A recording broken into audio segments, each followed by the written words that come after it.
আসসালামু আলাইকুম। আজকে আমরা দেখব পানির কিভাবে টিডিএস পরীক্ষা করা হয়। অর্থাৎ আমার হাতের ডান পাশে আপনারা দেখতে পাচ্ছেন একটা মগের মধ্যে পানি, সেই পানিটা হচ্ছে মোটর থেকে নেওয়া। আর হাতের বাম পাশে যে একটা গ্লাসের মধ্যে পানি দেখতে পাচ্ছেন সেটা হচ্ছে ফিল্টারিং করা পানি। তো আমরা আজকে এই দুইটা পানির টিডিএস টেস্ট করে দেখব। সঠিক মাত্রা টিডিএস পানি পান করা আমাদের সবার জন্য খুবই গুরুত্বপূর্ণ। তার আগে বলি টিডিএস টেস্টটা কি। টিডিএস টেস্টটা হচ্ছে এমন একটা গুরুত্বপূর্ণ টেস্ট যেটার মাধ্যমে পানির মধ্যে কি পরিমাণ খনিজ পদার্থ বিদ্যমান রয়েছে সেটা পরীক্ষা করা হয়। অর্থাৎ পানির মধ্যে কি পরিমাণ খনিজ পদার্থ যেমন লৌহ, ম্যাগনেসিয়াম, ক্যালসিয়াম ইত্যাদি খনিজ পদার্থ রয়েছে সেগুলো চেক করা হয়। আপনাদেরকে একটা টিডিএস এর চার্ট দেখায়, তাহলে ভালোভাবে বুঝতে পারবেন তার টিডিএস এর মান কত হলে পানিটা পান করলে ভালো হয়। এখানে দেখতে পাচ্ছেন যে লেস দেন 300 ppm, অর্থাৎ এগুলো হচ্ছে ppm।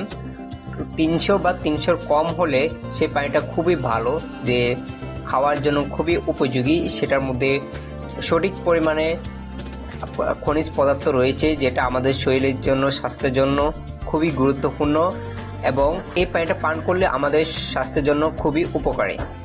তো তারপর যে পানিটা রয়েছে, তো তারপর বলা হয়েছে যে 300 থেকে 600 ppm, এটা রেটিং হচ্ছে গুড, অর্থাৎ এই পানিটাও পান করা যাবে, তবে আমাদের একটু দেখে শুনে এই পানিটা পান করা উচিত।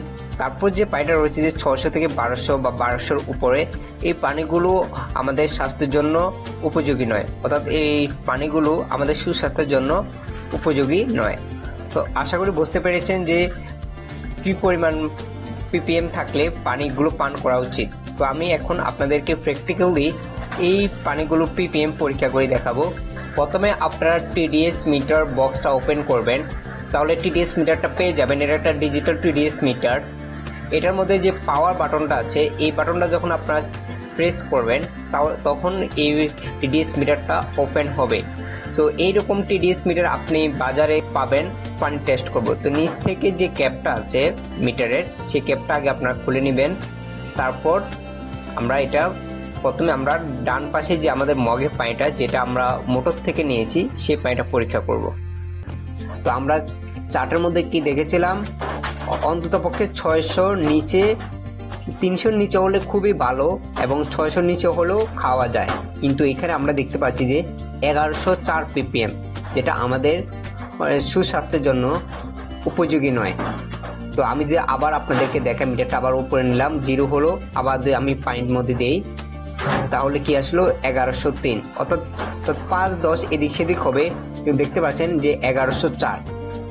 তাহলে এটা কিন্তু আমাদের শরীরের জন্য অনুপযোগী। তো এখন আমরা দেখব যে ফিল্টারিং করা পানিটার ppm কত, অর্থাৎ এই পানিটা কিন্তু মোটর থেকে নেওয়ার পরে ফিল্টারিং করা হয়েছে। তো আমাদের এই পানিটার ppm দেখি, তাহলে আমরা এই পানিটার ppm দেখতে পাচ্ছি যে 54, অর্থাৎ 54 ppm আসছে। আমরা যদি আবার মিটারটা উপরে উঠাই, 0 হলো, আবার যদি আমরা এই ফিল্টারিং করা পানিটার মধ্যে মিটারটা রাখি তাহলে দেখতে পাচ্ছি 55 এসেছে, যেটা আমাদের শরীরের জন্য উপযোগী। 300 বা 300 নিচে যে পানির ppm থাকবে সেই পানি খাওয়া শরীরের জন্য উপযোগী, যেটার মধ্যে পর্যাপ্ত পরিমাণ খনিজ পদার্থ থাকে। তো আশা করি আজকের ভিডিওটাতে আপনারা বুঝতে পেরেছেন কিভাবে পানির টিডিএস পরীক্ষা করা হয়, কি পরিমাণ টিডিএস থাকলে আমাদের শরীরের জন্য উপযোগী সে পানিটা পান করা। তো আজকের ভিডিওটা এখানে সমাপ্ত করছি। আল্লাহ হাফেজ।